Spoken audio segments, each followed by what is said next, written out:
Montenegro delegation.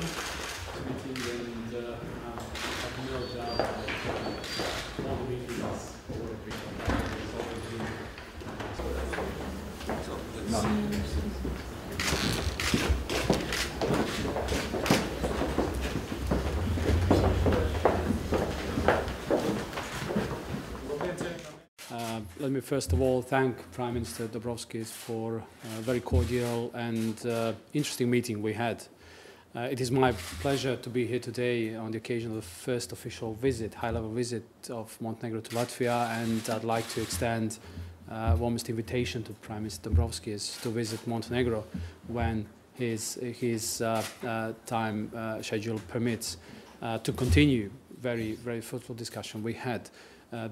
I'd like to also take this opportunity to thank Latvian government for the continual support to Montenegro in terms of the European and NATO integration process. As you probably know, we are now in the process of meeting European Commission's benchmarks in order to open accession talks, and we very much hope that we will manage to do so that accession talks could be open next year. And in the process of accession talks, it will be incredibly important to learn from the experience of small countries, similar countries to Montenegro, such Latvia is, and learn from their experience in terms of implementing all the necessary legislation in order to meet the requirement of the membership.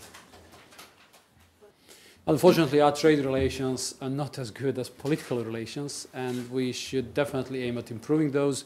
But in the meantime, what I believe is very important is that small countries in today's world have very similar economic patterns in economic and states of economy. And therefore, it was incredibly important to learn from the Latvian experience, Latvian response, because certain symptoms of overheating were very similar, which led our economies into crisis. And the response to the crisis is always quite similar for the small countries. And I believe that small countries or similar countries should stick together in difficult times, and these are such, in order to prepare for any sort of further economic hardship in the time to come, given the uncertainties in the global economy in today's world. Therefore, it is very important to remain communicating, remain exchanging experience in order to build solid economies that will, in the long run, improve the purchase power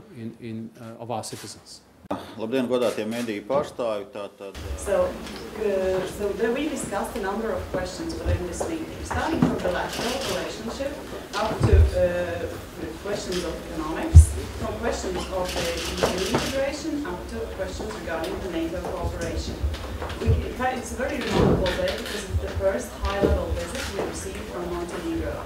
And also we have to count that this is the first visit we received after the pronunciation of independence of Montenegro and establishment of the diplomatic relationship between Latvia and Montenegro. So therefore the timing is very important. Of course we discussed the bilateral relationship between the two countries, and one of the subjects discussed were the possible amendments to the double taxation treaty. Currently we are using the treaty which was signed between Serbia and Montenegro before the separation.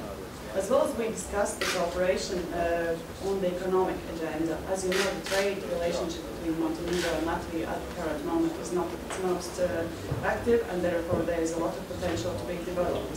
As well as we discussed the questions regarding to Montenegro's accession or integration in the EU and in NATO. And as far as Latvia is concerned, Latvia is offering full support both in practical aspects and in technical aspects. For example, in cooperation with the Ministry of Finance, we offer support in line with the twinning project. Jā, tā kā, vēlreiz gribēju pateikt paldies Natāls premjeram Lukšić kungam par šo vizīti un ceru, ka šī vizīte būs stimuls tālākai attiecību attīstībai.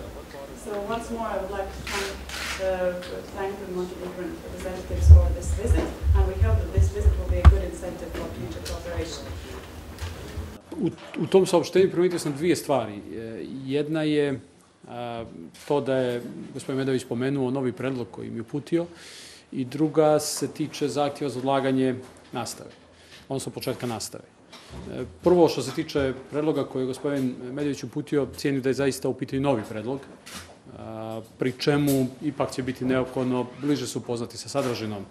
Tako da što se mene tiče nema prepreka da organizujemo još jedan sastanak i upoznati sa sadržinom takvog jednog predloga. Međutim, ono što je, čini mi se, vrlo važno istaći jeste da se razjasni da li je to samo predlog gospodina Medovića ili je jedinstveni predlog opozicije. Koliko je to jedinstveni predlog opozicije, onda čini mi se ima smisla da se o takvom jednom predlogu izjasne i predsjedništva DPS-a i SDP-a da bismo prosto znali do kraja na čemu smo u odnosu taj predlog.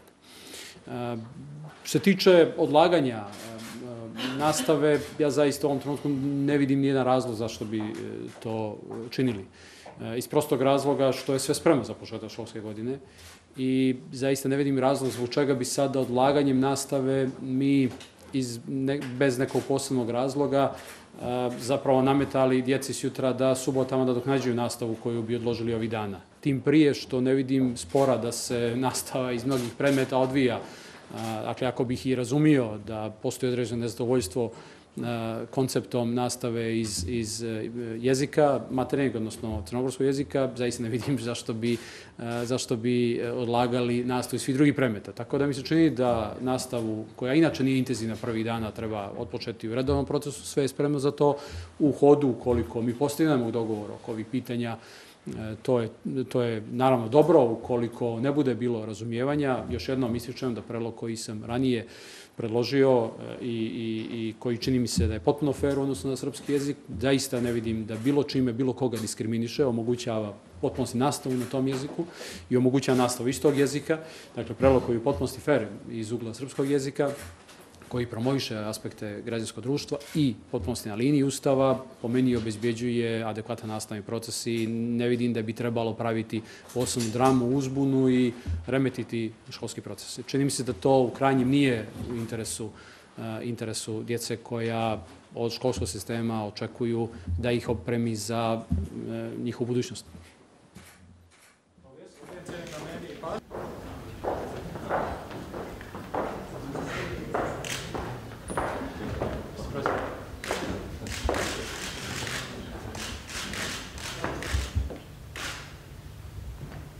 Yeah.